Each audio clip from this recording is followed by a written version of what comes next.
Welcome to the Salmon Runs YouTube. Enjoy the video. You already have what matters: your Poco, SIM active, and the phone app. Open Phone, tap the three dots, then Settings and Voicemail. Once in Voicemail settings, locate the displayed voicemail number and understand why.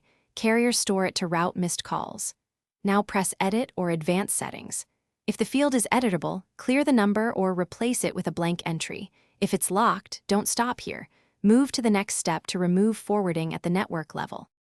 Once done with local edits, cancel carrier-side forwarding using MMI codes. From the dialer, enter #002# and press call to clear all diverts. This stops voicemail routing at the network level. If your voicemail field was editable, delete the number, save, and reboot the Poco to commit changes. Make sure to check call forwarding settings too and disable any conditional forwards. If your edits don't stick, the network likely enforces the value, so prepare to contact your carrier as the next step.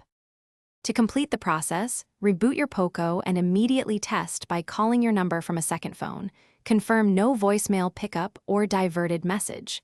If voicemail still answers, use the carrier app or support line to request removal. Some providers enforce voicemail centrally. Make sure to have account info ready.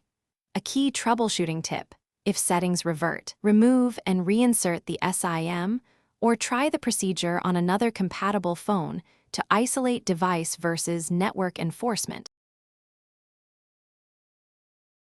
Thanks for watching. Consider subscribing if we helped you.